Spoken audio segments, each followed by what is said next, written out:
Why do you think most people leave tech industry after 5 years?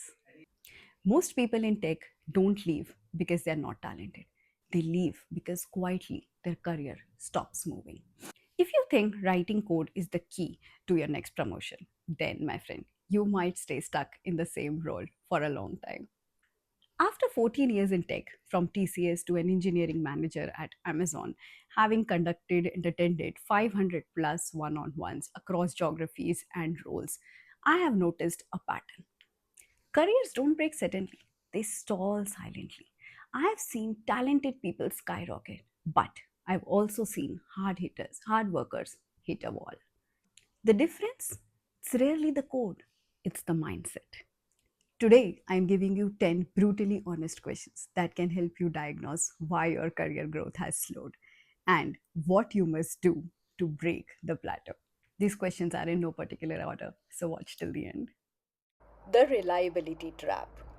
This is the most dangerous trap for hard workers. It's called the reliability trap. When you are an implementer or 2 to 3 years into your work experience, you test, deploy, code, and boom, your code goes into production. It gives you a dopamine hit. But when you grow, the timelines stretch. The strategic architectural reviews takes time. You start feeling you aren't making progress. So you retreat back to the grunt work just to feel you are productive. But here's the hard truth: getting alignment is work, dealing with ambiguity is work. You just need to quantify it and communicate it. If you're always doing the low impact work, the leadership will never trust you with the slow, strategic work of a leader. Are you a decision maker or an implementer? Owner versus implementer. If you're sitting in a meeting room waiting for instructions or someone to tell you what is to be done, you are an implementer. But if you propose what and how it is to be done, you are an owner. There is a massive shift between a how thinker and a why thinker. You need to adopt that. So, how do you drive when you don't have the authority? In my teams, we have a rule: always come with a doc, even if it is a one pager, in the format which is STAR, situation, task, analysis, result, to arrive at decisions faster. And you become an owner of the doc and a decision maker. Do you understand the business behind your code or who pays your salary? This is where most engineers hit the wall. Do you know what data or metrics drive the success of the product? For example, if leadership comes and tells you you have to increase the click through rate of add to cart by 70%, an implementer would ask how this is to be done, what is the requirement, but an owner would break down the problem on how to do it, what are the metrics which are impacting add to cart, just for example, the delivery time, and they would propose the solution on how to reach towards that goal. That, my friends, is being an owner. Your work won't speak for yourself. This is classic engineer's policy. Do not invest in invisible work. Your work will never speak for yourself. You have to sell it. Here's the trick. This is what I use it in my one-on-ones. I ask everyone to launch a launch announcement for any work they have done. What numbers would they use? How would they project it? For example, an engineer refactored the code. That is an activity. Now, how do you sell it? An engineer refactored the code, which resulted in 200 millisecond latency gain. It increased the conversion rate by 5%, resulting in 2 million revenue. Now, that is impact and business value. You must learn to document your work weekly, monthly, quarterly. I personally use Asana to do it, and you must always learn to quantify what work you are doing. Do you have backbone? Consistency is key, but you can't keep saying yes to everything, especially the grunt work, which we talked about. It is okay to disagree with the leadership. And here I'm going to talk about Amazon's leadership principle: disagree and commit.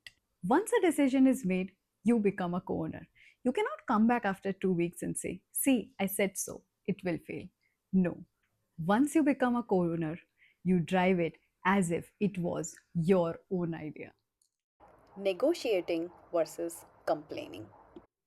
After 3 years of work experience, if you go back to the leadership to talk about work stress, your bandwidth, and a lot of work, it feels like complaining. The leadership starts to feel that you cannot scale and cannot be trusted for the big strategic projects. Instead, go back with a proposal doc, having scope revisions, effort estimations, prioritizations, and proposed trade offs. You see the difference? Negotiating versus complaining.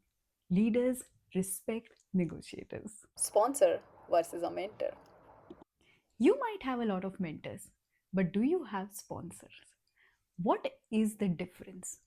A mentor is someone who advises, but a sponsor is someone who fights for you when you are not in the room. When a promotion discussion happens, you are not invited to it, but your sponsor is. You should have someone who talks for you, you watches for you. Are you building those relationships? Is your tech stack dying? Are you comfortable on an obsolete stack? That comfort is a slow career death. Skill mismatch is real. If you aren't learning new tools, not investing in personal growth, you are slowly becoming invisible. I was listening to Sundar Pichai recently, and here is what I interpreted from his speech. AI might not replace you right now, but a person using AI might replace you. Are you pivoting at the right time? Pivot. From my experience, people pivot when they are burnt out. I think that is the worst time to pivot. Why? Because they are running away from a problem, not towards an opportunity. The right time to quit is when you're winning, when you are successful, but slightly bored. Boredom means you have mastered ambiguity. Don't leave because you are failing. Leave because you have outgrown the room. Never pivot when you are feeling small. You will just carry that baggage to the next role. The invisible work trap. And finally, stop doing the glue work. What is glue work? Organizing parties, taking notes, onboarding new hires. It does help the team, but it does not get you promoted. Senior leaders don't do the glue work, they delegate it. If you see a gap in your team, don't fix it. That is the trap. Identify the problem and put it on your rotation. Your job as senior leader is to identify the gap, be a force multiplier, and get it implemented. Not doing everything by yourself. The promotion rubrics in any company are not designed for glue work. So, which one is your biggest struggle right now? Tell me in the comment section. If you resonated with even one of these, tell me in the comments below. You are one decision away from growing again. If you want more videos on tech leadership, growth, high performance, please do subscribe.